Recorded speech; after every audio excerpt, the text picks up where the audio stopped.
আসসালামু আলাইকুম রহমতুল্লাহ। সিভিলিয়ানরা কেমন আছেন সবাই?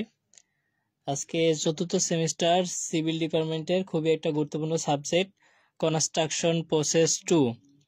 এই সাবজেক্ট যদিও থিওরিক্যাল, তারপরেও আপনাদের কিছু গুরুত্বপূর্ণ টপিকস আছে যেখান থেকে বরাবরই প্রশ্ন হয়ে থাকে এবং প্রশ্ন থাকবে, এবং কমন কিছু প্রশ্ন আপনি পড়লেই সহজে এখান থেকে একটা ভালো রেজাল্ট করতে পারবেন।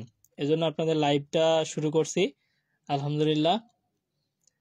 সিভিলিয়ানরা আপনারা সবাই কেমন আছেন একটু জানাবেন, এবং আপনাদের তো পরীক্ষা শুরু হবে, এই পরীক্ষা সম্পর্কে আপনাদের প্রস্তুতি কেমন, এবং আপনাদের কোন কোন সাবজেক্টগুলো আপনার কাছে কঠিন মনে হচ্ছে অথবা সাবজেক্টগুলো আপনি বুঝতে পারতেছেন না, এই সম্পর্কে আমাদের একটু জানাবেন, তাহলে আমরা সেই সাবজেক্টে আপনাকে হেল্প করব ইনশাল্লাহ।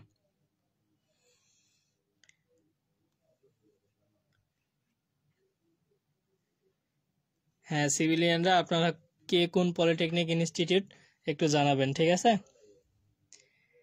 হ্যাঁ, বেসিক ইলেকট্রনিক্স ক্লাস আগামীকাল হবে। হ্যাঁ, আমি পেজে জানাই দিব, বেসিক ইলেকট্রনিক্স ক্লাস পেজে জানাই দিব এবং মেগা ক্লাস নিব ইনশাল্লাহ, ঠিক আছে? আপনারা টেনশন করিয়েন না, পেজের সাথে যুক্ত থাকেন, আপনাদের বন্ধুদেরকে মেনশন করেন, তাহলে ক্লাসগুলো নিব। হ্যাঁ,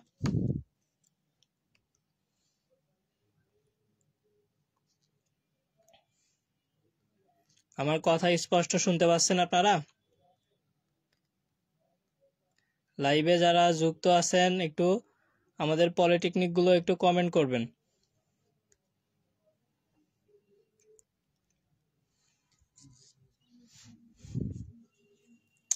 আল্লাহ তাআলা চাইলে আমরা অনেক কিছুই পারি, ঠিক আছে? তাহলে আমাদের বেসিক ইলেকট্রনিক্স সাবজেক্ট আমরা ক্লাসটা আগামীকাল নিব, পেজে জানাই দিব। এখন আমরা দেখব কনস্ট্রাকশন প্রসেস 2।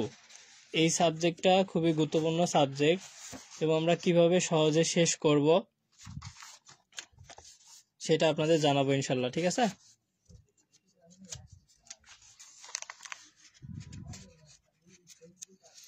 এই সাবজেক্টে আপনাদের 60 মার্কের প্রশ্ন থাকবে, ঠিক আছে?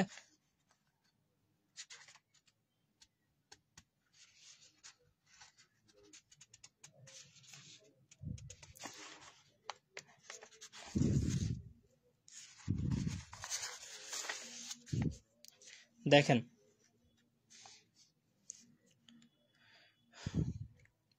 সিভিল ডিপার্টমেন্ট চতুর্থ পর্বে যারা আছেন এবং সিভিল রিলেটেড কনস্ট্রাকশন আছেন, এনভায়রনমেন্টাল আছেন, তাদের যাদের এই সাবজেক্টগুলো আছে, সিভিল উড, কনস্ট্রাকশন প্রসেস 2 আছে। হ্যাঁ, এই বইটা আমার পুরনো, কিন্তু সবকিছু পড়াশোনা একই, ঠিক আছে? আপনার 2022 প্রবিধানে যেভাবে ওইভাবেই, ঠিক আছে? আমি প্রশ্নগুলো বলে দিলে আপনাদের হয়ে যাবে। হ্যাঁ, সেম।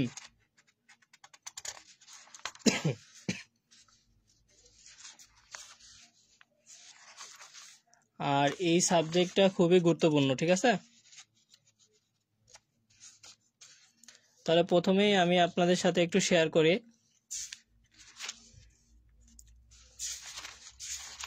দেখেন, আপনাদের ক্ষেত্রে আমি সবসময় বলি, আমাদের প্রবিধান যখনই চেঞ্জ করে বইটা জাস্ট একটু উলট পালট করে, তাছাড়া কিন্তু কোনো কিছু পরিবর্তন হয় না।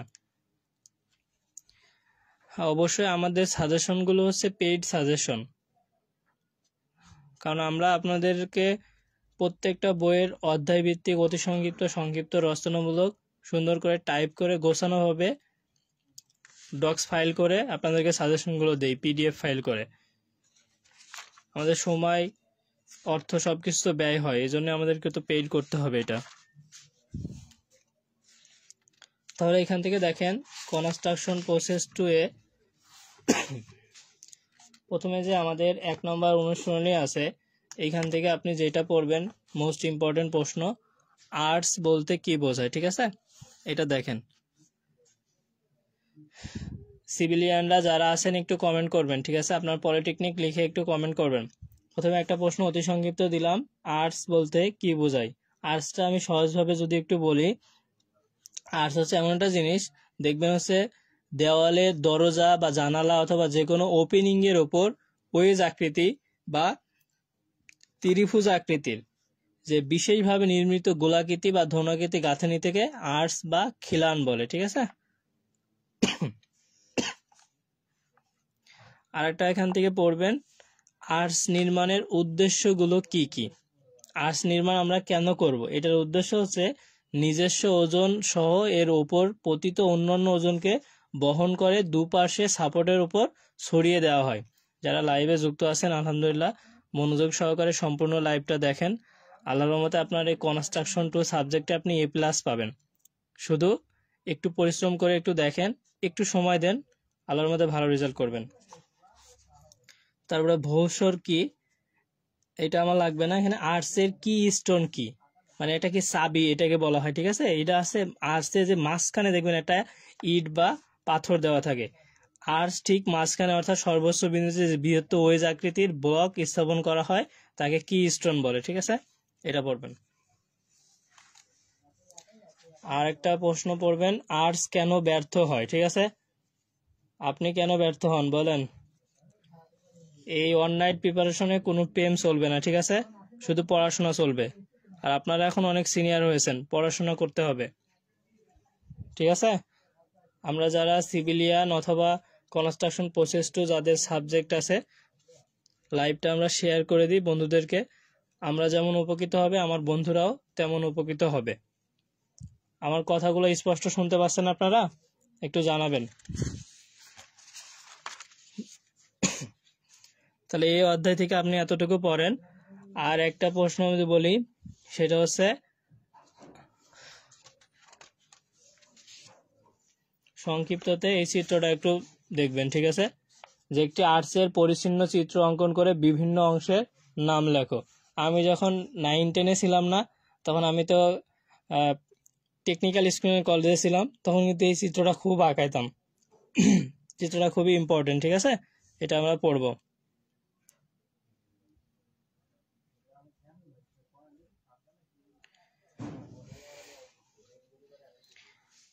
আপনাদের সাথে একটা বিষয় শেয়ার করি।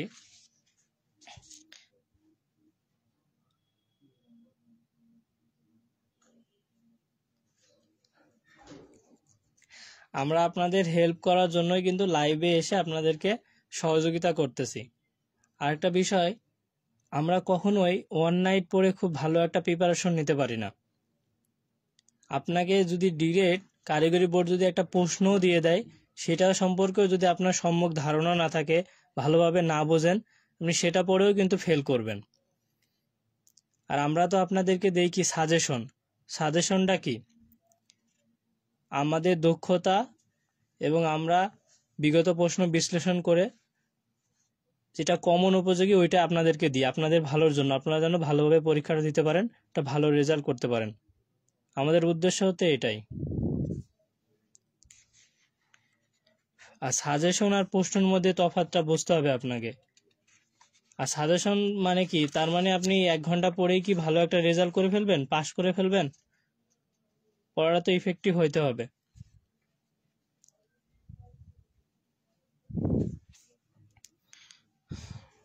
আল্লাহর রহমতে দেখেন আমাদের এই সাজেশনটা একটু খেয়াল করেন।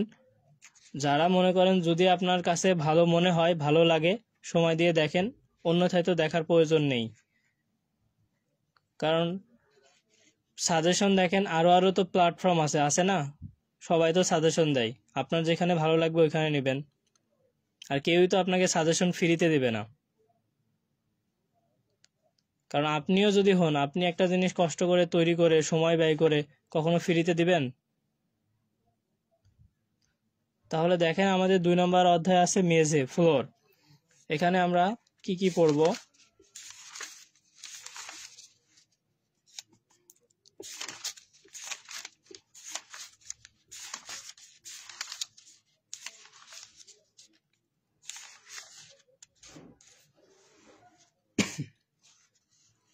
প্রথমত আমাদের এখানে ইম্পর্টেন্ট অতি সংক্ষিপ্ত প্রশ্ন হচ্ছে বেসমেন্ট ফ্লোরটা কি।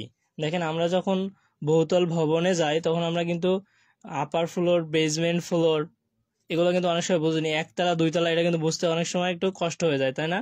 বেসমেন্ট ফ্লোর হচ্ছে মেঝে দালানকে বিভিন্ন গৃহতলে বিভক্ত করে, যে মেঝে সরাসরি মাটির ওপর ভর করে থাকে তাকে হচ্ছে গ্রাউন্ড ফ্লোর বলে। যেমন আমরা কি গ্রাউন্ড ফ্লোরে কি করি, গাড়ি পার্কিং রাখি, অথবা যে কোনো আমাদের যেমন ডুয়েটের পাশে জয়দেবপুর আছে, ওখানে গ্রাউন্ড ফ্লোরে জুতার মার্কেট করে দিছে। তাহলে এরকম অনেক জায়গায় আছে, ঠিক আছে। আবার ডুয়েটের এই পাশে আর একটা আছে। তাহলে এখানে দেখেন বেসমেন্ট ফ্লোরটা কি আর গ্রাউন্ড ফ্লোরটা কি, আপার ফ্লোরটা কি, এগুলো আমার বুঝতে হবে। এখানে বিশেষ করে বেসমেন্ট ফ্লোরটাকে একটু বোঝেন। মেঝে দালানকে বিভিন্ন গৃহতলে বিভক্ত করে যে মেঝে সরাসরি মাটির ওপর ভর করে থাকে তাকে গ্রাউন্ড ফ্লোর বলে।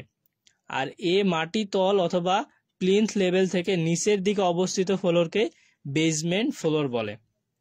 ঠিক আছে, আশা করি আমরা বুঝতে পারছি। আপনারা যারা সিভিলিয়ান আছেন, সিভিল বা কনস্ট্রাকশন প্রসেস টু যাদের সাবজেক্ট আছে, civil, wood, environmental, construction technology, তারা একটু দেখতে পারেন। আশা করি আপনাদের সময়টা বিফলে যাবে না, এখান থেকে কমন পাবেন। তাহলে দেখেন আমরা এখান থেকে জানলাম বেসমেন্ট ফ্লোর বলতে কি বোঝায়। তারপর এখানে একটা প্রশ্ন ইম্পর্টেন্ট, টেরাজো ফ্লোরিং বলতে কি বোঝায়। টেরাজো ফ্লোরিং বিষয়টা হচ্ছে এরকম, সাদা অথবা রঙিন সিমেন্ট এবং 3 থেকে 6 মিলিমিটার আকারে বিভিন্ন রঙের মার্বেল পাথরে যে ছোট ছোট দানা 1:3 অনুপাতে মিশিয়ে কংক্রিট বেজের ওপর 6 সেন্টিমিটার পুরু করে যে টাইপিং নির্মাণ করা হয় তাকে টেরাজো ফ্লোরিং বলে। এটা সাধারণত কোথায় করা হয়, দেখেন মসজিদগুলোতে করা হয়। আবার ওই যে অফিস, তারপরে ওই যে আমাদের যে আবাসিক ভবনগুলো আছে, স্কুল কলেজ আছে, হাসপাতাল আছে, এগুলোতে খুব বেশি এটা করা হয়। ঠিক আছে, আর এগুলো দেখতে অনেক সুন্দর দেয়, কারণ এটা সাদা, একটা নীল, একটা কালো রঙের থাকে, তো খুব আকর্ষণীয় লাগে।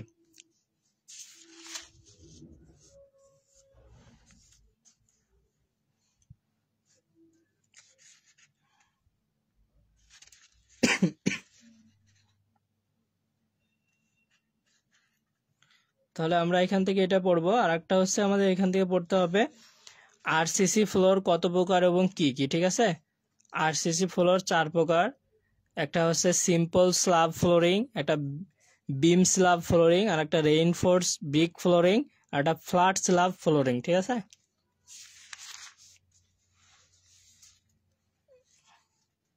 আর অতি সঙ্গীতে আর একটা পড়বেন কম্পোজিট ফ্লোর বলতে কি বোঝায়।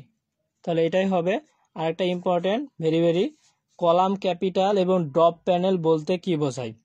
এটা খুবই ইম্পর্টেন্ট। ঠিক আছে, এটা আমরা পড়বো, কলাম ক্যাপিটাল এবং ড্রপ প্যানেল।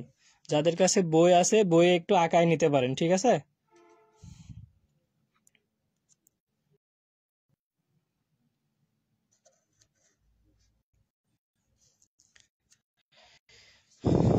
যাদের কাছে কনস্ট্রাকশন প্রসেস টু বই আছে তারা বইয়ে একটু আঁকায় নেবেন। ঠিক আছে,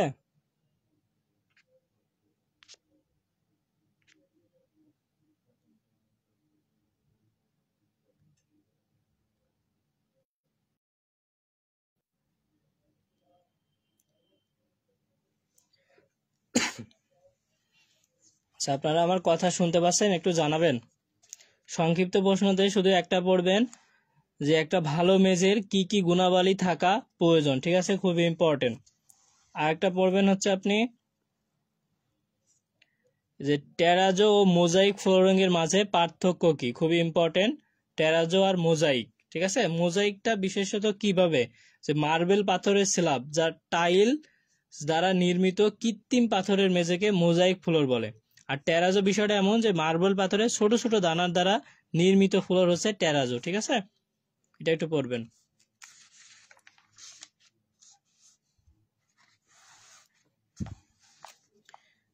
এই যে এখানে যে বিষয়টা বলছি আমি আগে আলোচনা করছি এখানে।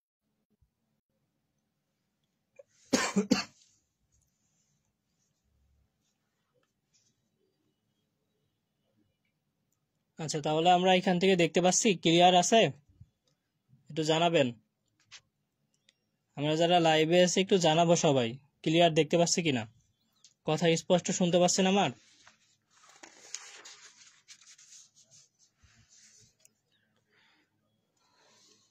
এখান থেকে শুধু রচনামূলক এই প্রশ্নগুলো পড়বেন। চিত্রসহ টেরাজো ফ্লোরিং এর নির্মাণ পদ্ধতি বর্ণনা করো। আর একটা পড়বেন হচ্ছে কংক্রিট ফ্লোরিং এর নির্মাণ পদ্ধতি বর্ণনা করো। এই দুইটাই পড়বেন, ঠিক আছে? তাহলে আমাদের জন্য হবে। 3 অধ্যায়ে আসেন যে দালানের আর্দ্রতা, এটা খুবই গুরুত্বপূর্ণ। এখান থেকে প্রশ্ন থাকবে রচনামূলক।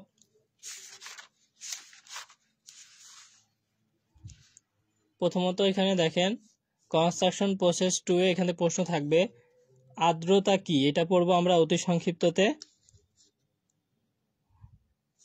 আর একটা পড়বো হচ্ছে আর্দ্রতা প্রতিরোধের ব্যবস্থা বলতে কি বোঝায়।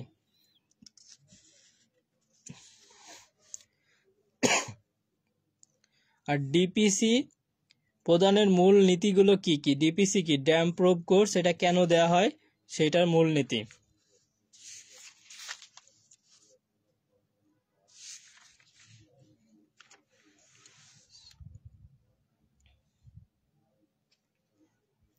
আচ্ছা, দালানে আর্দ্র হওয়ার কারণগুলো কি কি, এই প্রশ্নটা আমরা পড়বো, ঠিক আছে? এখান থেকে ইম্পর্টেন্ট। সংক্ষিপ্ত এবং রচনামূলকে উভয়ে আসতে পারে। আর এখানে আমরা এখান থেকে একটা পড়বো পানিরোধী এজেন্টের কাজগুলো কি কি। আর একটা রচনামূলক এখান থেকে পড়বো হচ্ছে এটা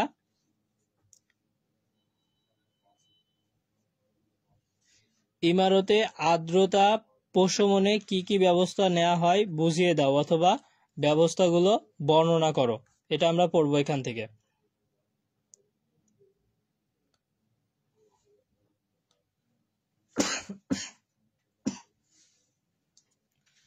আপনারা যারা লাইভে আছেন একটু জানাবেন আমার কথা ভয়েস স্পষ্ট শুনতে পাচ্ছেন কিনা, ক্লিয়ার দেখা যাচ্ছে?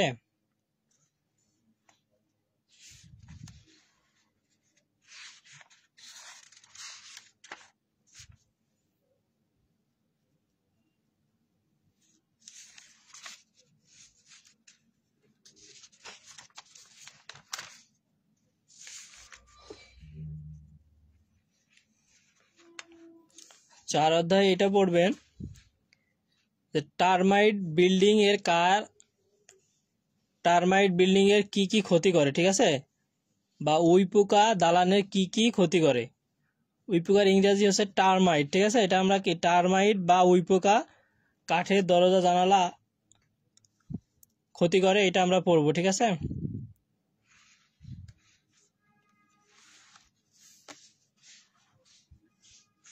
আর এখানে এটা ইম্পর্টেন্ট যে কাঠ ধ্বংসকারী পোকা ও প্রতিরোধী দ্রব্যের নাম লেখো। 5 নম্বরে সিঁড়ির এখান থেকে প্রশ্ন থাকবে।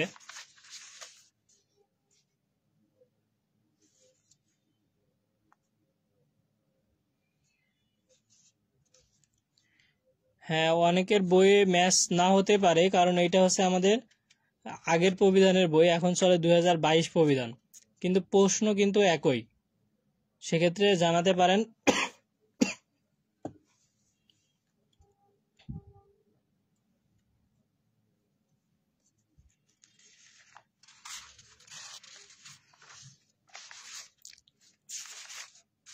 আচ্ছা, আমি আপনাকে তো প্রশ্ন সহ বলে দিচ্ছি, একটু জানাবেন, যদি সমস্যা মনে হয় তাও জানাবেন।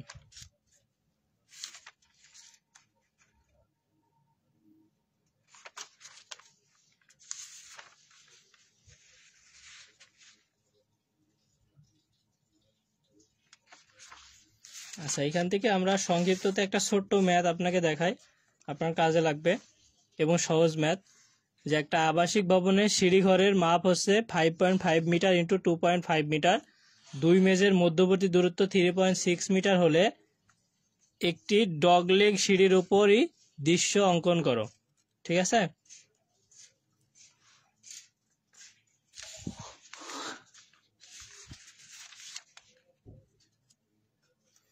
এটা খুবই ইম্পর্টেন্ট। নোজিং লাইন কোনটা? নোজিং লাইন মূলত কোনটা জানেন? যে আমরা যখন সিঁড়ি তৈরি করি, মানে সিঁড়ির যে প্রতিটা ধাপের যে নোজিং সম্মুখে যে একটা বিন্দুগুলো যদি একটা কাল্পনিক রেখা দ্বারা যুক্ত করা হয়, তবে যে কাল্পনিক রেখাকে লাইন অফ নোজিং বলে। আর এই সিঁড়িতে যে লাইন দিয়ে মানুষ চলাচল করে, অর্থাৎ হ্যান্ডরেলের কেন্দ্রীয় থেকে 45 সেন্টিমিটার দূরে সিঁড়ির ধার বরাবর যে রেখা থাকে তাকে হচ্ছে ওয়াকিং লাইন বলে। ইম্পর্টেন্ট, ঠিক আছে। বাকি যারা আছে একটু কমেন্ট করবেন, আপনাদের যদি সমস্যা মনে হয় তাও জানাবেন। এখান থেকে আর একটা প্রশ্ন পড়বেন, টেড এবং রাইজারের মাপ নির্ণয়ের উপায়গুলো কি কি? খুবই ইম্পর্টেন্ট, ঠিক আছে। খুবই অল্প প্রশ্ন আপনাকে দাগিয়ে দিচ্ছি, আপনি এগুলো কভার করবেন তাহলে যথেষ্ট। পরীক্ষায় অ্যান্সার করার ক্ষেত্রে সবগুলো অ্যান্সার করার চেষ্টা করবেন, তাহলে আলহামদুলিল্লাহ ভালো ফলাফল আসবে। ছাদের এখান থেকে আমি যেটা বলবো, ছাদটা খুবই ইম্পর্টেন্ট। এখানে একটা রচনামূলক প্রশ্ন থাকবে। আচ্ছা, ছাদ কিন্তু প্রধানত 3 প্রকার, হ্যাঁ। একটা আছে ঢালু ছাদ, একটা সমতল ছাদ, আর একটা আছে বাঁকানো ছাদ। বাঁকানো ছাদ আবার 2 প্রকার আছে, শেলফড রূপ এবং ডোমেট রূপ, ঠিক আছে। তো ছাদের কাজ কি এটা আমরা পড়বো। আমরা জানি যদিও ছাদের মূলত কাজ কি, যে ঝড় বৃষ্টি শীত তাপ বাতাস তুষারিতের হাত থেকে দালানকে এবং আবাসিকদের রক্ষা করবে যারা থাকবে। ভ্যালি গাটার কি? খুবই ইম্পর্টেন্ট। ভ্যালি গাটার হচ্ছে 2টি ঢালু ছাদের মিলিত নিম্ন প্রান্তকে ভ্যালি বলে। আর এই ভ্যালির ভিতর যাতে বৃষ্টির পানি প্রবেশ করতে না পারে তার জন্য যে উপযুক্ত ব্যবস্থা হিসেবে ভ্যালি বরাবর নর্দমা লাগিয়ে বৃষ্টির পানি নিষ্কাশন করা হয়, এই নর্দমাকে ভ্যালি গাটার বলে। এখান থেকে আমরা পড়বো টাস্ট বা রুফ। এইটা কি? এটা খুবই ইম্পর্টেন্ট, হ্যাঁ। আর ছাদের কিন্তু 2টা অংশ থাকে, আমি বললাম, একটা ছাদের একটা কাঠামো আর একটা ছাদের কাভারিং।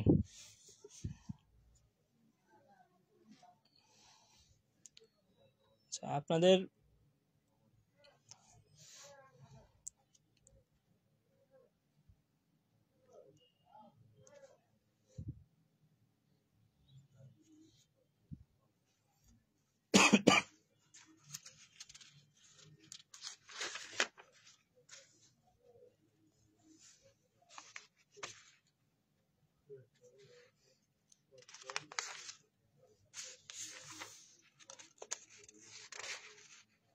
দেখেন, আমরা এখান থেকে এগুলো পড়বো।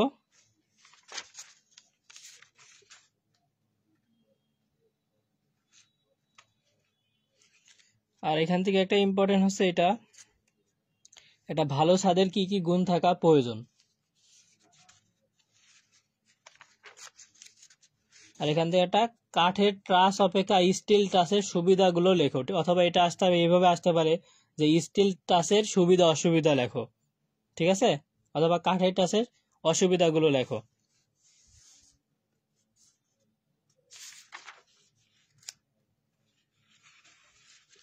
আর এখান থেকে মোস্ট একটা ইম্পর্টেন্ট প্রশ্ন হচ্ছে একটা কিং পোস্ট ট্রাসের চিত্র অঙ্কন করে বিভিন্ন অংশগুলো চিহ্নিত করো।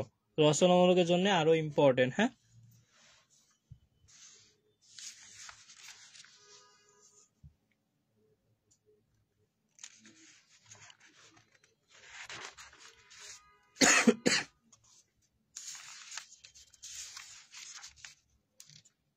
আচ্ছা, এখানে আমি পরে দেখাইতেছি, কিন্তু এটা খুবই ইম্পর্টেন্ট, হ্যাঁ।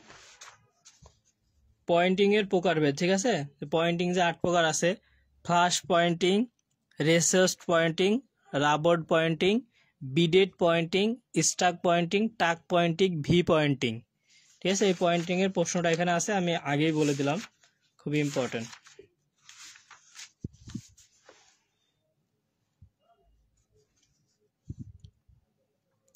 প্লাস্টার এবং প্লাস্টারিং বলতে কি বোঝায়, অথবা প্লাস্টার অফ প্যারিস কি? প্লাস্টার অফ প্যারিস কি, এটা খুবই ইম্পর্টেন্ট, ঠিক আছে। এটা আমরা পড়বো 7 নম্বর অধ্যায়ের থেকে দেওয়া আছে। অথবা প্রশ্নটা আপনারা কিন্তু মিলিয়ে নিতে পারেন। যদি কারো সমস্যা মনে হয় তাহলে আমাকে একটু কমেন্টে জানাবেন যে ভাই আমার বইয়ের সমস্যা অথবা এখানে সমস্যা হতে পারে, কারণ এই প্রশ্নগুলো খুবই গুরুত্বপূর্ণ। আর বই আলাদা হয় না কখনো, ঠিক আছে। প্রবিধান চেঞ্জ মানে একটু খালি উলট পালট হয়, অথবা কিছুটা সম্পূর্ণই মিলই থাকে। সমস্যা যদি মনে হয় তাহলে বলতে পারেন, এইটা তো হক, কারণ টেকনিক্যাল বই থাকলে একটু উলট পালট হতে পারে। প্রশ্ন সবগুলোই পাবেন, হ্যাঁ। এখানে পয়েন্টিং বলতে কি বোঝায় অথবা পয়েন্টিং কি এটা পড়বো। আর পয়েন্টিং, ভালো পয়েন্টিং এর কি কি গুণ থাকা প্রয়োজন। এখান থেকে আরেকটা ইম্পর্টেন্ট প্রশ্ন হচ্ছে পুষ্পায়ন কেন হয়, ঠিক আছে।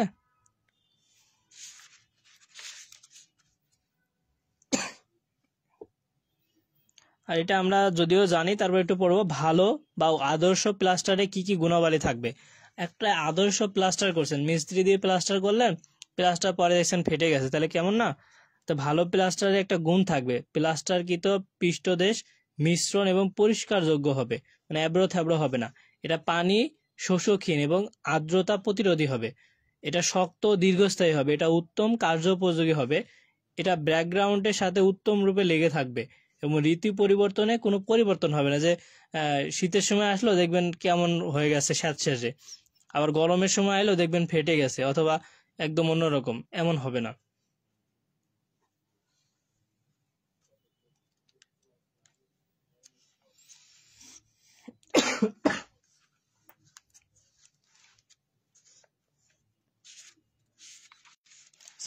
পূর্বে আলোচনা করছি, যদিও বললাম, এখন আবার বলতেছি যে চিত্রে পয়েন্টিং এর শ্রেণী বিভাগ দেখাও। ঠিক আছে, পয়েন্টিং যে 8 প্রকার আমি পূর্বেই বললাম, এটা খুব ইম্পর্টেন্ট, এটা পড়বেন।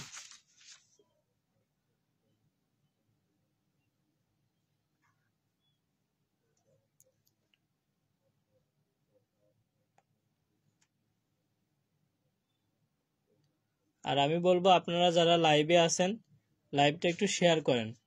আর এডুকেয়ার আপনাদের সবসময় সহযোগিতা করার জন্য প্রস্তুত। এখন আপনারা কিভাবে নেবেন সেটা হচ্ছে আপনাদের বিষয়, কারণ আমরা দেখেন আমাদের সময় টাইম ওয়েস্ট করে কিন্তু আপনাদের হেল্প করার জন্যই কিন্তু লাইভটা নিচ্ছি। তারপরে যদি কেউ এখন বলেন যে আপনারা কি সাজেশন দিলেন অথবা কি বললেন, কিছু আসলো না বা কি পড়লেন, কিন্তু বিষয়টা আসলে এমন না। আমরা আপনাদের সাজেশন দিতেছি, এটা মাথায় রাখতে হবে, এবং আমরা আমাদের জ্ঞান দক্ষতা থেকে আপনাকে হেল্প করার জন্য এটা দিচ্ছি। আর এটা অবশ্যই মানতে হবে যে আপনি হচ্ছে এখন 4র্থ সেমিস্টার, কিন্তু আমরা ডিপ্লোমা কমপ্লিট করে আসছি, 2020 সালে ডিপ্লোমা শেষ করছি, এবং আমাদের এটা নলেজ আছে, তাই না?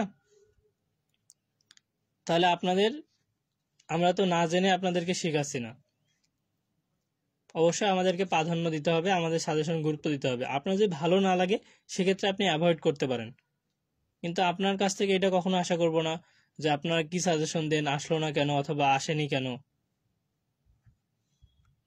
কারণ আমরা চেষ্টা করতেছি আপনাদের উপকার করার জন্য। সেক্ষেত্রে আমরা কতটুকু উপকার করতে পারবো আল্লাহ তাআলাই ভালো জানে।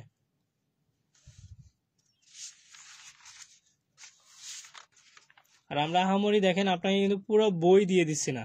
যারা পড়াশোনা করেন নাই অথবা অল্প পড়ছেন, পরীক্ষা নিয়ে টেনশনে আছেন, তারা কিভাবে একটু অল্প পড়ে সিলেবাসটা গুছিয়ে নিতে পারেন এবং একটা ভালো কমন পান, এই জন্য কিন্তু আমরা এটা চেষ্টা করতেছি। পাশ করা সহজ, আবার ফেল করাও সহজ।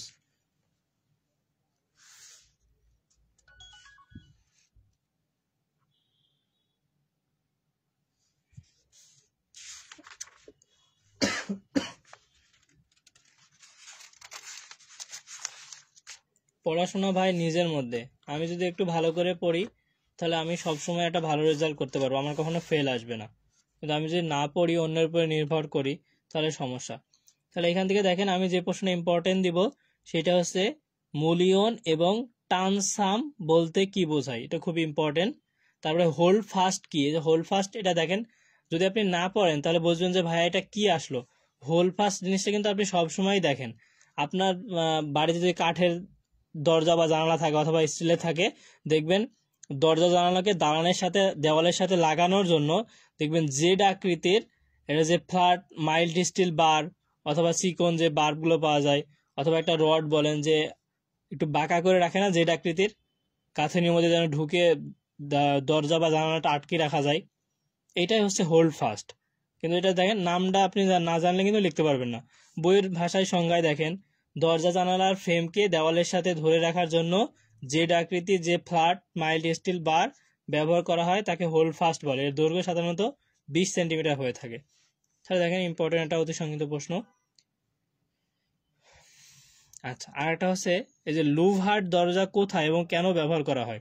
লুভার্ট দরজাটা অনেক ভালো একটা দরজা। কেমন, এটা হচ্ছে ভেনিসিয়ান দরজা বা মহিলা হোস্টেল বা আবাসিক ভবনের গোসলখানা ও অন্য অন্য জায়গায় ব্যবহার করা হয়। যখন ঘরের মধ্যে একই সঙ্গে বায়ু চলাচল ও গোপনীয়তা রক্ষা করার প্রয়োজন হয় তখন এই জাতীয় দরজা নির্মাণ করা হয়। ওইটা হচ্ছে মনে করেন 45 অ্যাঙ্গেলে থাকে। আপনি বাইরে থেকে ভিতরে কিছু দেখতে পাবেন না, কিন্তু ভিতর থেকে ওইটা দেখেন আপনার বায়ু চলাচল ও আলো বাতাস গুলো আসবে।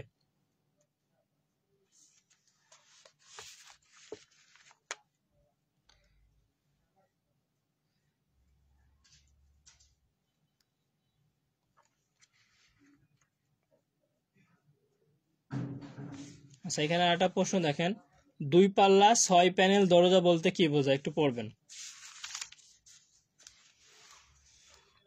আরেকটা ইম্পর্টেন্ট প্রশ্ন এখানে দেখেন, একটি দরজার ফ্রেমের চিত্র অঙ্কন করে বিভিন্ন অংশের নাম লেখো। খুবই ইম্পর্টেন্ট একটা প্রশ্ন, ঠিক আছে? রচনামূলক অথবা সংক্ষিপ্তর মধ্যে থাকতে পারে। আর একটা পড়বেন হচ্ছে, প্যানেল দরজার সম্মুখ দৃশ্য অঙ্কন করে বিভিন্ন অংশের নাম লেখো। মানে প্যানেল দরজা কি, অথবা 5 প্যানেল বিশিষ্ট একটা প্যানেল দরজার সম্মুখ দৃশ্য অঙ্কন করে উপাংশগুলোর নাম লেখো। আপনার বইয়ে কিন্তু এটা দেওয়া আছে। হ্যাঁ, প্রশ্নটা একটু জাস্ট আপনি দেখলে খুব ভালো মতো পারবেন ইনশাল্লাহ।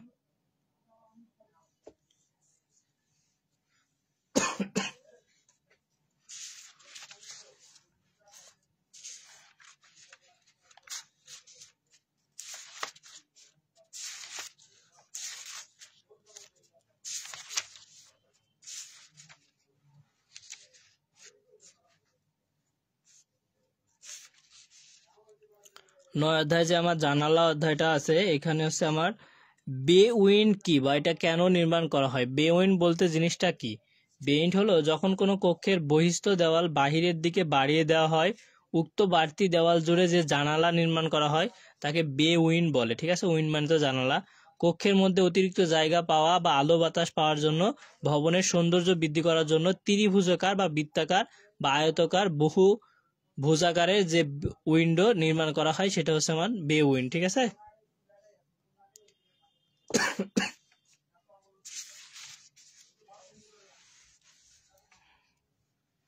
তাহলে আমার এখানে পড়বো কি, সানলাইট ও ফ্যান লাইটের মধ্যে পার্থক্য খুবই ইম্পর্টেন্ট। ঠিক আছে, এটা পড়বো আমরা।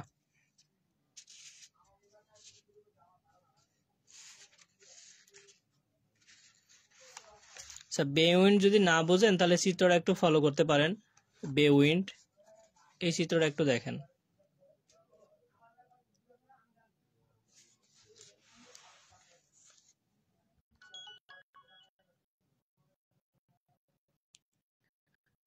আচ্ছা, এখানে ভাই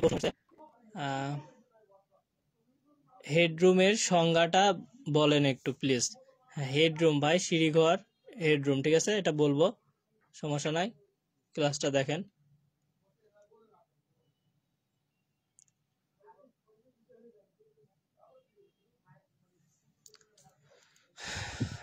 নাইস। আচ্ছা আচ্ছা, এখান থেকে আর একটা গুরুত্বপূর্ণ অধ্যায় হচ্ছে স্ক্যাফোল্ডিং। হ্যাঁ, এটা এত পরিমাণ গুরুত্বপূর্ণ, আপনার এখান থেকে প্রশ্ন থাকবেই। এখানে স্ক্যাফোল্ডিং এর কিছু প্রকার আছে, আমরা সবকিছু দেখাবো। এখান থেকে একটু দেখেন, অতি সংক্ষিপ্ত যে প্রশ্নগুলো ইম্পর্টেন্ট, সংক্ষিপ্ত রচনামূলক, এটা আমরা দেখাবো। স্ক্যাফোল্ডিং বলতে সাধারণত কি বোঝায়, স্ক্যাফোল্ডিংটা কি? স্ক্যাফোল্ডিং আপনারা কিন্তু সবাই জানেন, কিন্তু নামটা একটু ভিন্ন মনে হতে পারে। স্ক্যাফোল্ডিং বিষয়টা হচ্ছে এমন, আমি নিজের ভাষায় যদি বলে, যখন মনে করেন যে আপনি একটা দেওয়াল নির্মাণ করবেন, তো দেওয়াল একটা পর্যায়ে নির্মাণ করতে করতে দেখবেন আমরা হাত দিয়ে নাগাল পাই না, তখন কি একটা মাচা তৈরি করি না, ওই মাচার উপরে দাঁড়ায় আবার দেওয়াল গাঁথতে থাকি না। এই বিষয়টাই হচ্ছে মূলত স্ক্যাফোল্ডিং। তাহলে এই সংজ্ঞাটা কেমন, যে কোনো কাঠামোর নির্মাণ কাজ বা দেওয়ালের গাঁথনি কাজ করার সময় যখন নির্মাণ কাজ 1.5 মিটারের বেশি উঁচুতে পৌঁছায়, তখন নির্মাণ সামগ্রী ও নির্মাণ কার্যে ব্যবহৃত প্রয়োজনীয় যন্ত্রপাতি রেখে মিস্ত্রির কাজ চালিয়ে যাওয়ার সুবিধার্থে কাঠে যে অস্থায়ী মাচা বা প্ল্যাটফর্ম বা বাঁশের যে তৈরি করা হয়, সেটাই হচ্ছে আমাদের স্ক্যাফোল্ডিং। ঠিক আছে, তাহলে আমরা এই বিষয়টা একটু মনোযোগ সহকারে বুঝবো, স্ক্যাফোল্ডিং বিষয়টা কি আর স্ক্যাফোল্ডের প্রয়োজনীয়তা ব্যবহার কি। কারণ আমার এটা প্রয়োজন কি, আমার গাঁথনি কাজ করার জন্য না, কারণ মিস্ত্রি মালামাল যন্ত্রপাতি রেখে সুবিধার মতো কি গাঁথনি কাজ করতে পারবে।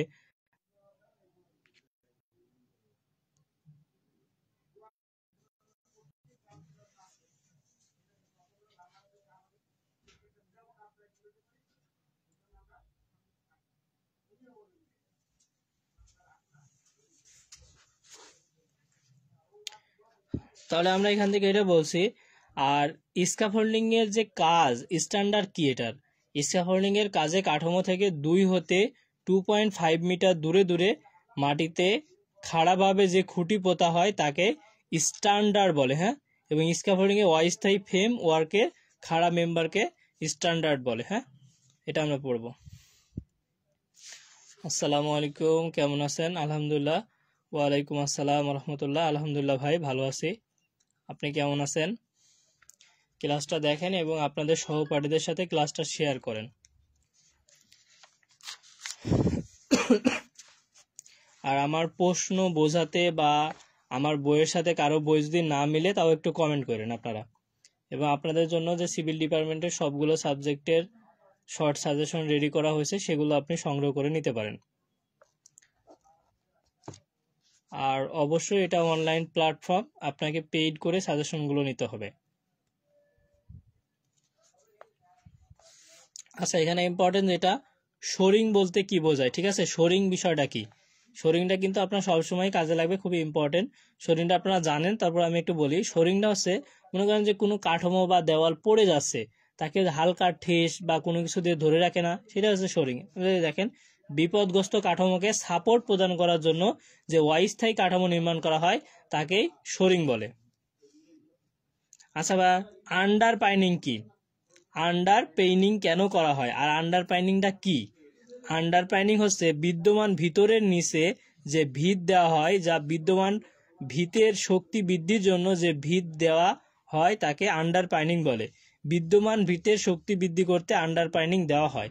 মনে করেন যে আমার একটা কাঠামো অথবা একটা ভবন আছে, এখন এই ভবনটাকে আরো শক্তিশালী করতে নিচে যে আমার অনেকগুলো যন্ত্রপাতির মাধ্যমে যে বিদ্যমান ভিতের নিচে যে ভিত দেওয়া হয় একটা, আর একটা আবার ভিত্তি দেওয়া হয়, সেটা হচ্ছে আমার আন্ডার পাইনিং। আর শোরিং এর কাজ হচ্ছে বিপদগ্রস্ত কাঠামোকে সাপোর্ট দিয়ে ধরে রাখা। এমডি নাব্বি নেওয়াজ, যাক আলহামদুলিল্লাহ। ভাই, সফলতা আমাদের দুনিয়াতে নাই, বুঝছেন? সফলতার সংজ্ঞা আমাদের লাইফ স্টাইল অথবা দুনিয়াতে একভাবে শেখানো হয়, কিন্তু আমাদের আসল সফলতা হচ্ছে জান্নাত। আর জান্নাতই হচ্ছে সফলতা। দুনিয়ায় কেউ সফল না। আপনি যত বড়ই জ্ঞানী গুণী যেই বলেন, যত কোটি টাকার মালিক বলেন অথবা যাই বলেন, দুনিয়ায় কেউ সফল না। এজন্য আপনি আপনার অবস্থান থেকে আপনার সময়টাকে আপনি প্রপারলি কাজে লাগাবেন। একটা কথা মাথায় রাখবেন, আমি অথবা আমরা এই সময়টাকে যদি ভালো কাজে ব্যয় করি, ভালো কাজে সময় যদি ব্যয় না করি, সেক্ষেত্রে সময় আমাকে খারাপ কাজ করতে বাধ্য করাবে। কারণ দেখেন, আপনি যদি ভালো কাজ না করেন, সময়ের সাথে সাথে যদি আপনার যতটুকু প্রয়োজন ভালো কাজ করা অথবা যেগুলো আপনার প্রয়োজনীয় সেগুলো যদি আপনি না করেন, অবশ্যই তার মানে আপনি খারাপ কাজে লিপ্ত আছেন। কারণ আপনি ভালোটা করতেছেন না। ভালো না করলে তো আর খারাপটা করবেন, এটা স্বাভাবিক। কারণ আপনি যে কোনো একটা মধ্যে থাকবেনই।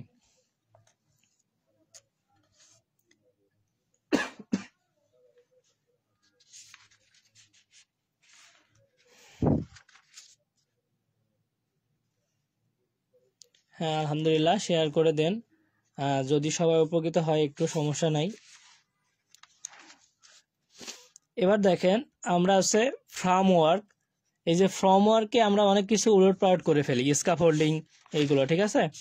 এইগুলোর বিষয়গুলো আরেকটু ভিন্ন, কিন্তু ক্যাটাগরি একই। কেমন? এই যে ফ্রেমওয়ার্ক বিষয়টা কি, সাধারণভাবে শুদ্ধ ঢালাইকৃত কংক্রিটকে জমিয়ে নির্দিষ্ট আকারে আনার জন্য কাঠ, প্লাস্টিক বা লোহা দ্বারা যে অস্থায়ী কাঠামো নির্মাণ করা হয় তাকে ফ্রেমওয়ার্ক বা শাটারিং বলে। যখন আমরা বহুতল ভবন নির্ণয় করি, একতলা দুইতলা, বা যখন আমরা বিম ঢালাই দিই, কলাম ঢালাই দিই, ছাদ ঢালাই দিই, তখন আমরা কি করি? শাটারিং করি না, যে একটা অস্থায়ী কাঠামো করি না। তারপরে কি কংক্রিট ঢালাই দিয়ে একটা বেজ করে ওই কংক্রিটটা যখন বসে যায়, এটা কিছু সময়ের পরে আমরা 15 দিন 28 দিন পরে আমরা এটা খুলে ফেলি। আচ্ছা, আমার বইয়ের সাথে সব মিলছে। মাশাআল্লাহ, ধন্যবাদ ভাই। আচ্ছা, যাদের বইয়ের সাথে মিলতেছে না তারা একটু দেখেন, আপনি প্রশ্নগুলো তো জানেন, প্রশ্নগুলো একটু কষ্ট করে খুঁজে নেন, অথবা আমাদের যে শর্ট সাজেশন আছে, পেইড সাজেশন, সেখান থেকে নিলে আপনার সহজেই মিলবে। কারণ আমার এই বইটা হচ্ছে 2016 প্রবিধানের।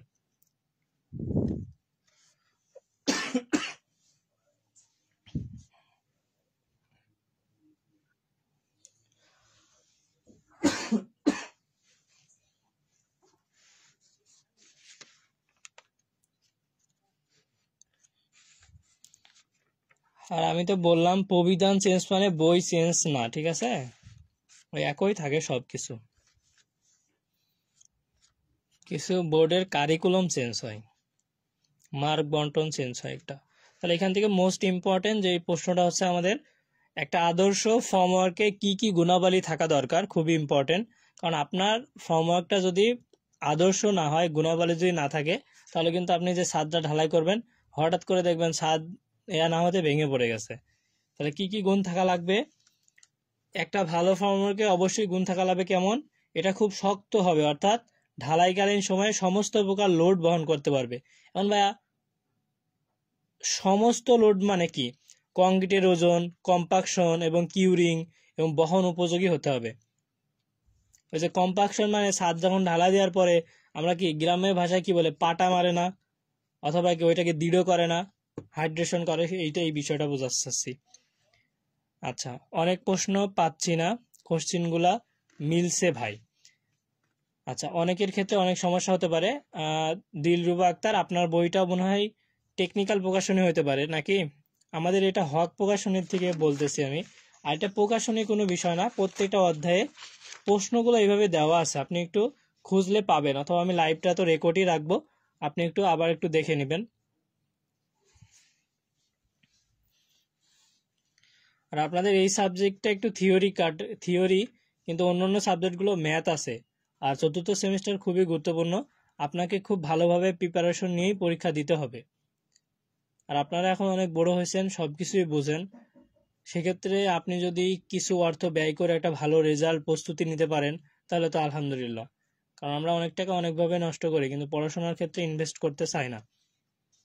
তো সেক্ষেত্রে আমি বলবো, আপনাদের প্রস্তুতি যদি এখনো গোছানো না হয়, তাহলে আমাদের শর্ট সাজেশনগুলো নিয়ে আপনি খুব ভালোভাবে একটা দৃঢ় প্রিপারেশন নিতে পারবেন। এবং শুধু শর্ট সাজেশন নয়, সাজেশনের সাথে আপনার এক্সট্রা যে ক্লাসগুলো, তারপরে আপনার এখন ক্লাস অতটা প্রয়োজন নাই, তারপরে আপনি যে কোনো টপিকস বা ম্যাথ না বুঝলে আমাদের থেকে সাপোর্ট নিতে পারবেন, একদম পুরো প্র্যাকটিক্যাল পরীক্ষা পর্যন্ত। তাহলে এখন আমরা এখান থেকে বললামই তো একটা ভালো ফ্রেমওয়ার্কের বৈশিষ্ট্য লেখো, এটা পড়বো আমরা। আর একটা পড়বো হচ্ছে এখান থেকে ইম্পর্টেন্ট, যে বিমের ফ্রেমওয়ার্কের চিত্র অঙ্কন করে একটা বিম, উত্তম ফ্রেমওয়ার্কের বৈশিষ্ট্য গুণাগুণ লেখো। আর একটা অধ্যায় আছে পেইন্টিং এবং ভার্নিশ, ঠিক আছে, এখানে আমরা খুবই ইম্পর্টেন্ট একটা অধ্যায়, এখান থেকে দেখি।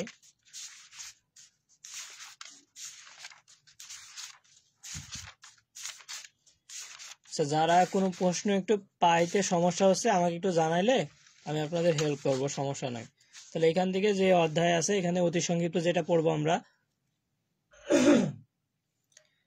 এখান থেকে আমরা যে পড়বো পেইন্ট অথবা পেইন্টিং বলতে কি বোঝাই। আমরা তো এটা বুঝি না, রং করা বা চিত্র এসব না, কিন্তু বিষয়টা হচ্ছে এইরকম। পেইন্ট হচ্ছে আপনার এক বা একাধিক কঠিন পদার্থকে তরল বাহন বা মাধ্যমে মিশ্রিত করে পেইন্ট বা রং প্রস্তুত করা হয়। এতে রঞ্জক অর্থাৎ স্ফীত বর্ণদায়ী উপাদান, তরল পদার্থ, কঠিন পদার্থ এবং শুষ্ককারী পদার্থ আছে। আর সেই কলাকৌশলের মাধ্যমে পৃষ্ঠদেশে পেইন্ট বা রঙের প্রলেপ দেওয়া হয়, সেটাই হচ্ছে আমার হচ্ছে পেইন্টিং। তাহলে পেইন্ট এবং পেইন্টিং দুইটা কিন্তু আলাদা জিনিস।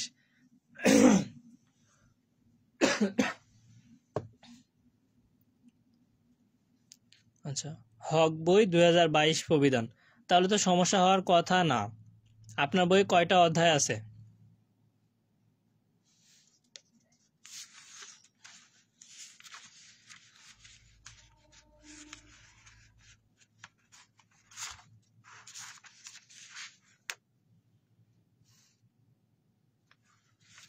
আচ্ছা, এখান থেকে আমরা একটা ইম্পর্টেন্ট প্রশ্ন করবো, হচ্ছে উত্তম ভার্নিশের উদ্দেশ্যগুলো কি লেখো। হ্যাঁ, যে আপনি একটা কি উদ্দেশ্যে ভার্নিশ করা হয় অথবা ভার্নিশ কেন করা হয় বা উত্তম ভার্নিশের উদ্দেশ্যগুলো।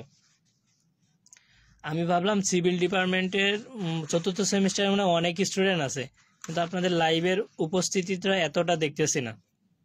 তাহলে আপনাদের পরবর্তী যে ক্লাসগুলো আছে সেগুলো আমি নিতাম আর কি, ট্রান্সপোর্টেশন ইঞ্জিনিয়ারিং ম্যাথ টাইপটা নিতাম। ট্রান্সপোর্টেশন না তো, আপনাদের যেগুলো আছে আর কি ষষ্ঠ সেমিস্টারে।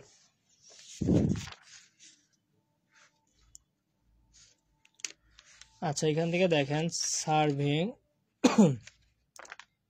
আমরা এখান থেকে এই প্রশ্নটা পড়বো যে নতুন দেওয়ালে ডিসটেম্বার করার পদ্ধতিগুলো কি কি, এটা ইম্পর্টেন্ট। হ্যাঁ, আপনার বইয়ে 10টা অধ্যায় আছে না, আমাদের এখানে যে অধ্যায়গুলো আছে আপনার 2টা অধ্যায় মিলে প্রথমে একটা অধ্যায় করে ফেলছে। প্রশ্নগুলো খুঁজলে একটু পেয়ে যাবেন, ঠিক আছে। কারণ স্টুডেন্টরা বেশি অধ্যায় দিকে ভয় পায়, এই জন্য 2022 প্রবিধানে আসে করছে কি একসাথে 3টা অধ্যায় নিয়ে একটা অধ্যায় বানায় ফেলছে।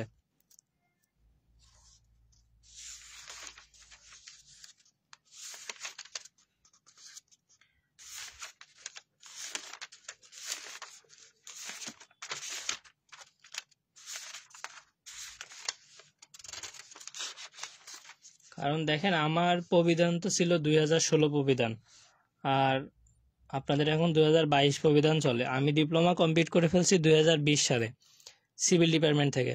তাহলে দেখেন, হ্যাঁ, সাজেশনগুলো যদি পড়েন আপনি আলহামদুলিল্লাহ আপনি এখান থেকে 90% কমন পাবেন ইনশাল্লাহ, ঠিক আছে। একটু নিজের মতো করে গুছিয়ে পড়বেন, তাহলে আপনি কমনগুলো পেয়ে যাবেন। কারণ আমরা চাই আপনাদের উপকার করতে, এই জন্য কিন্তু আমাদের সময় মেধা ব্যয় করে আপনাদেরকে এইভাবে সাজেশনগুলো দিচ্ছি। কখনো ভাববেন না যে কমন আসবে না অথবা আপনাদের ক্ষতি করার জন্য, ঠিক আছে। এখান থেকে একটা প্রশ্ন পড়বেন ইম্পর্টেন্ট, যে ডিও ওয়াটারিং বলতে কি বোঝায়, ঠিক আছে। ডিও ওয়াটারিং সে দালান বা power house, dam, tunnel, dock ইত্যাদি জাতীয় কাঠামো নির্মাণ প্রায় পানি সমতলের নিচে, এই যে পানি বহনকারী স্তর পর্যন্ত মাটি কেটে উঠিয়ে ফেলা হয়। তাই এই জাতীয় কাঠামো স্থাপনের জন্য খনন কার্য করতে খননের তলদেশে পর্যন্ত পর্যাপ্ত ঢাল প্রদান করতে হয়। এই ঢালকে রক্ষা করা এবং নির্মিত স্থানকে শুষ্ক অবস্থায় বজায় রাখতে যে ভূগর্ভস্থ পানিতলকে নিচে নামানোর জন্য ডি ওয়াটারিং করা হয়।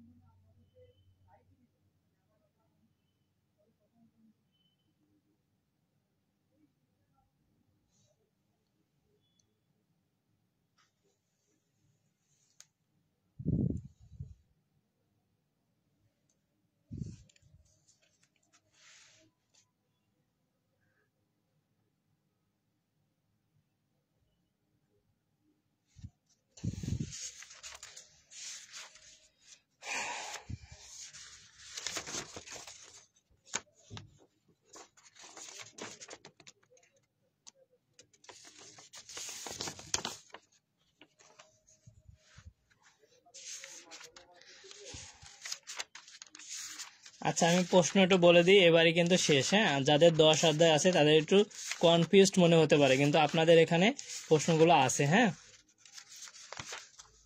তাহলে একটু দেখেন।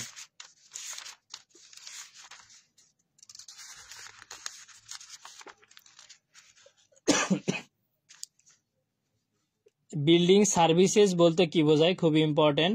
আবার বিল্ডিং সার্ভিসেস কত প্রকার এবং কি কি, ঠিক আছে। মানে একটা বিল্ডিং কিন্তু আপনি একবার তৈরি করলে যে 50 বছর 100 বছর অনায়াসে ব্যবহার করবেন এমন না, এটা 20-30 বছর পরে এটা সার্ভিসিং করতে হয়, তাহলে এটা কি ভালো থাকবে। হ্যাঁ,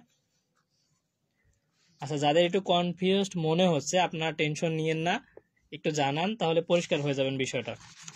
আর এখান থেকে আরেকটা পড়বেন হচ্ছে ভেন্টিলেশন পদ্ধতি কত প্রকার এবং কি কি। আর একটা ইম্পর্টেন্ট হচ্ছে লিফট এবং চলন্ত সিঁড়ির মধ্যে পার্থক্য কি। দেন আমি তো প্রশ্ন উল্লেখ করে বলে দিচ্ছি আপনাকে, সেক্ষেত্রে আপনার সমস্যা হওয়ার কথা না।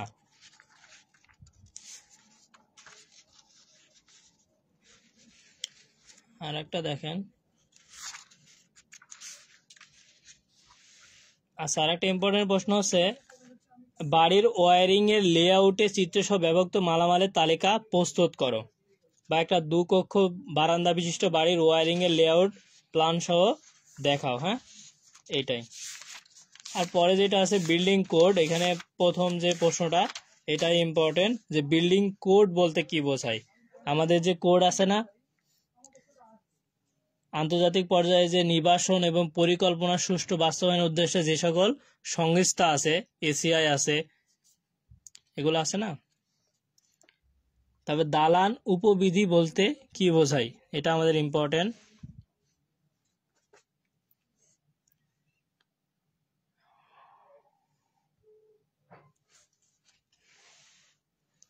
আমরা সাধারণত বিএনবিসি কোডটা ব্যবহার করি। হ্যাঁ, বাংলাদেশ ন্যাশনাল বিল্ডিং কোড, এটাই ব্যবহার করি।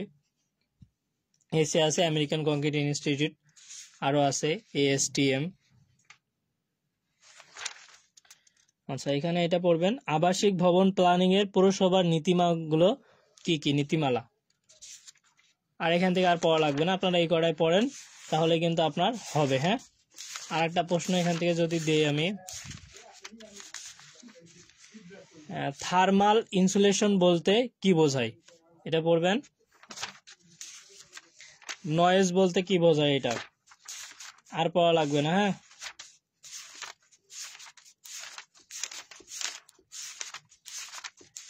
আর এখান থেকে আর একটা প্রশ্ন আছে, হচ্ছে এটা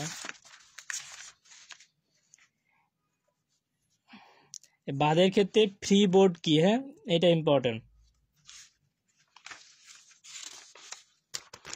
আর একটা হলো একটি নিষ্কাশন খালের চিত্র অঙ্কন করো, এটা ইম্পর্টেন্ট।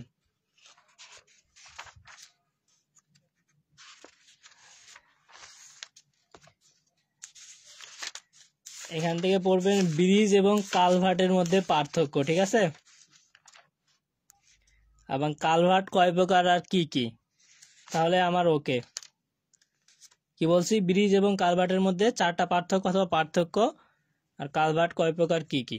এখন দেখেন আপনাদের কনফিউশন হতে পারে অনেকের। হ্যাঁ, একটু খেয়াল করেন।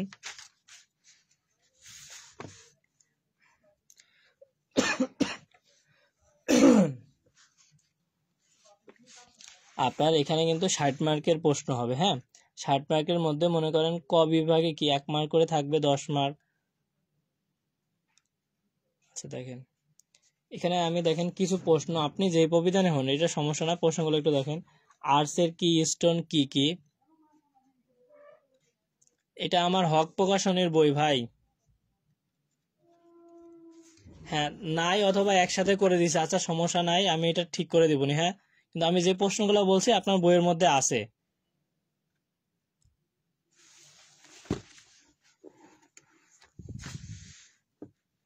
আচ্ছা, এখানে দেখেন যে ফ্লোর এর অংশ কয়টি কি কি, টেড এবং রাইজারের মধ্যে পার্থক্য, তারপরে শোরিং কি ইম্পর্টেন্ট দিছি, তারপরে ভাইব্রেটর মেশিনের কাজ কি, চলন্ত সিঁড়ির অংশগুলো কি কি, দালানের উপবিধি, শেষ খাল কি। হ্যাঁ, আর এখান থেকে আমি বলছি মার্বেল ফ্লোরের সংক্ষিপ্ত বর্ণনা, তারপর উত্তম পেইন্টের বৈশিষ্ট্য, স্কেফোল্ডিং কাজের ক্ষেত্রে নিরাপত্তা উপকরণের বর্ণনা, ব্রিজ এবং কালভার্টের মধ্যে পার্থক্য। বিশেষ করে আপনাকে এগুলো খুব ভালোভাবে পড়তে হবে। অনেকের কাছে সমস্যা মনে হইতে পারে যে আমার বইয়ের সাথে তো মিললো না, ভাইয়া কোন জায়গায় থেকে কি প্রশ্ন দিল, সেক্ষেত্রে আমাকে একটু নক করতে পারেন, অথবা 2022 প্রবিধানের জন্যই সুন্দর করে সাজেশনটা রেডি করা আছে, আমার কাছে ওই বইটা নাই, এজন্য আপনাদেরকে এইভাবে দেখানো। তো আপনারা যদি প্রয়োজন মনে করেন যে আমরা এটা থেকে উপকৃত হব তাহলে দেখবেন, আর না হলে তো দেখার দরকার নাই, ঠিক আছে। আর বিশেষ করে এখানে প্রত্যেকটা প্রশ্ন লেখার চেষ্টা করবেন, একটা প্রশ্ন ছেড়ে আসা যাবে না। বিশেষ করে রচনামূলকগুলোকে খুব ভালো করে লিখবেন, 2-3 পেজ করে লেখার চেষ্টা করবেন। হ্যাঁ, আর এই সাবজেক্টে A+ তোলার চেষ্টা করবেন, কারণ এটা থিওরি পড়া। আপনার বেসিক সম্পর্কে একটু ধারণা থাকলে আপনি সবকিছু প্রশ্নের অ্যান্সার লিখতে পারবেন, মানে কলম হাত দিয়ে চালাইতে পারলেই হবে। মাথা ঠান্ডা রেখে সুন্দর করে লিখবেন, পরীক্ষার হলে কিন্তু এটা খুব বেশি হয়, যে এক বন্ধুর মনে করো যে একটু আগে আগে হয়ে গেছে, অথবা ও সে 2টা প্রশ্ন লেখেই নাই, তো আর একটা বন্ধু আছে ওর সাথে, ও করে কি যে ওই বন্ধু চলে যাচ্ছে তাহলে আমিও চলে যাই। এমন করা যাবে না। আপনার 3 ঘন্টার সময় আপনি 3 ঘন্টা পরীক্ষা দিবেন খুব ভালো করে, অথবা কোনো সাবজেক্টে যদি 2 ঘন্টা থাকে তাহলে সম্পূর্ণ সময়টা আপনি পরীক্ষা দিবেন। অনেকেই আছে, আজকে যেমন ইংলিশটা পরীক্ষা হয়েছে যাদের, ওই 2 ঘন্টা 2.5 ঘন্টা হয়েছে চলে আসছে। কেন ভাই? 3 ঘন্টা আপনার পরীক্ষা, 3 ঘন্টা সুন্দরভাবে পরীক্ষা দিবেন। যতটুকু সময় থাকবে অতটুকু সময় পরীক্ষা দিবেন, যা পারবেন লিখবেন অথবা রিভিশন দিবেন, বারবার চেক দিবেন। আর আমি যে দিক নির্দেশনাগুলো দিয়েছি এর আগেই পূর্বেই, এগুলো একটু মানেন তাহলেই হবে। আর আপনাদের যে কোনো প্রয়োজনে এডুকেয়ার হোয়াটসঅ্যাপে নক করেন অথবা পেজে নক করেন, আলহামদুলিল্লাহ আপনাদের সহযোগিতা করবো ইনশাল্লাহ। আর যেহেতু আমাদের এইটা কি একটা অনলাইন প্ল্যাটফর্ম, আপনাদেরকে একটা সেবা দিতে গেলে আমাদের কি অর্থ, সময় এবং মেধা সবকিছুই ব্যয় হচ্ছে, এজন্য আমাদের কিছু কস্ট থাকবেই। আচ্ছা, একটু দেখেন, আপনারা যারা লাইভে আছেন আলহামদুলিল্লাহ আপনাদের সবাইকে অসংখ্য ধন্যবাদ আমাদের সাথে সময় দেওয়ার জন্য। কিন্তু যারা সময় দিচ্ছেন তাদের কাছে আমার একটাই রিকোয়েস্ট থাকবে, আপনারা অন্তত এই সাবজেক্টে A+ পান, এইভাবে একটু পড়াশোনা করেন। আর পড়াশোনা শুধু হচ্ছে যে সেমিস্টার ফাইনালের জন্য এমন না, অন নাইট প্রিপারেশন করে পাশ করলাম এমন না। আপনার পড়াশোনাটা কি আপনার ক্যারিয়ার, এটা ক্যারিয়ার হিসাবে দেখেন। আপনি যদি এখন প্রপারলি কষ্ট করে খুব ভালো একটা পরিশ্রম করেন, পরীক্ষাগুলো খুব ভালো করে দেন, তাহলে আপনার রেজাল্টটা আসবে কি ভালো একটা রেজাল্ট। রেজাল্টের দিন আপনার মুখে হাসি থাকবে। আর এই সময়টা যদি নষ্ট করেন তাহলে তো বুঝতেই পারছেন। এই জন্য এইটাকে ক্যারিয়ার হিসাবে দেখেন, শুধু সেমিস্টার ফাইনাল হিসাবে দেখেন না। এই জন্যই কিন্তু আমাদের ডিপ্লোমাদের এত হতাশা, কারণ আমরা ওইভাবে পড়ি না, আমরা জানি না, অথবা আমাদের পলিটেকনিকগুলো ওইভাবে ক্লাস হয় না, অথবা ওইভাবে আমরা সুযোগ পাই না। কিন্তু আপনি যেহেতু ভর্তি হয়েছেন, নিজে থেকেই পড়াশোনা করেন। আর পড়াশোনার তো বিকল্প নাই, পড়াশোনা না করে কেউই কখনো ভালো কিছু করতে পারে না। মানে আমি এইটা বোঝাচ্ছি, পড়াশোনা না করেই কি কেউ প্লাস পায়? পায় না ভাই। যে পড়াশোনা করে সেই প্লাস পায়। এজন্য আপনাকে পড়াশোনা করতে হবে। আপনার যখন পড়তে ভালো লাগবে না, তখন মা বাবার কথা মনে করবেন, তারা আমাদেরকে কষ্ট করে টাকা দিচ্ছে। আমি পরীক্ষা দিতে যাবো এই জন্য কিন্তু আমার একটা নতুন জামা কিনে দিচ্ছে, অথবা আমার হাতে কিছু টাকা দিচ্ছে আমার মেয়ে অথবা ছেলে ভালোভাবে যেন গিয়ে পরীক্ষাটা দিতে পারে। অথবা পরীক্ষার সময় আপনি যদি বাসায় থাকেন তাহলে ভালো মন্দ রান্না করে, অথবা হোস্টেলে থাকলে আপনাকে উপদেশ দেয় যে ভালো মন্দ খাওয়ার। তাহলে আপনার এইগুলো করার পিছনে তো কারণ আছে তাদের। আপনারা সেই চিন্তাগুলো করে সেমিস্টার ফাইনালে, চতুর্থ সেমিস্টারের প্রত্যেকটা সাবজেক্ট গুরুত্বপূর্ণ।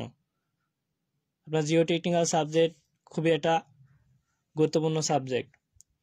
এইভাবে আপনার প্রত্যেকটা সাবজেক্ট গুরুত্বপূর্ণ, সবগুলো সাবজেক্ট ভালোভাবে প্রিপারেশন নিয়ে পরীক্ষা দেন। আর প্রিপারেশন না নিয়ে পরীক্ষা দিলে কখনো ভালো আশা করা যায় না। আর আপনাদের সাথে অনেক কথাই বললাম, অনেক কথাই শেয়ার করলাম, কোনো কথায় কষ্ট পেলে আমাকে ক্ষমা করবেন। আর আমরা চেষ্টা করতেছি, অথবা আমি চেষ্টা করতেছি আপনাদের উপকার করা। জানি না কতটুকু উপকার করতে পারবো অথবা ফিডব্যাক কতটুকু পাবো, কিন্তু মনে করেন যে আল্লাহ তাআলা তো সবকিছু নিয়াতের উপর নির্ভরশীল না। কারণ আল্লাহ তাআলা সবসময় অন্তরেরটা দেখে, এটা নিয়ে সমস্যা নাই। কারণ আজকে ইংরেজি 2 পরীক্ষা হচ্ছে, তো আমার স্টুডেন্ট যারা ছিল তারা সবাই মনে করেন যে একটা ভালো রিভিউ দিছে এবং ভালোভাবে পরীক্ষা দিছে, ভালো একটা ইয়া করছে। কিন্তু কিছু স্টুডেন্ট এমন থাকে না যে তারা পড়ে না, শুধু এক রাতের জন্য সাজেশন অথবা একটা লাইভ ক্লাস ফলো করে, যাই দেখে যে যা যা পড়ছে সব আবসা আবসা, তখন বলে যে কিছুই পারি না, পরীক্ষা ভালো হয় নাই, দোষ হচ্ছে তাদের। বিষয়টা তো এমন না। কারণ আপনাকে আমি ডিরেক্টলি পরীক্ষার 2 ঘন্টা আগে অথবা একদিন আগে একটা প্রশ্ন দিলেও আপনি ওটা পারবেন না, যদি সারা বছর পড়াশোনা না করেন অথবা সেই জ্ঞানটুকু আপনার মধ্যে না থাকে। কারণ আমরা এটাকে বারবার বলি যে আমরা এখানে আপনাকে সাজেশন দিচ্ছি, এখানে বোর্ডের প্রশ্নটা তো দিচ্ছি না আপনাকে। আমরা আমাদের দক্ষতা জ্ঞান এর মাধ্যমে আপনাকে সাজেশন দিচ্ছি, আপনি যেন এইভাবে একটু পড়লে সহজেই ভালো রেজাল্ট করতে পারেন, টেকনিক্যালি স্মার্টলি। আর এখান থেকে কমন আসবে ইনশাল্লাহ, কিন্তু আপনি পড়লেনই না, বিষয়টা বুঝলেনই না, একবার দেখলেন, আপনি কি সব পারবেন? পারবেন না। ধন্যবাদ সবাইকে।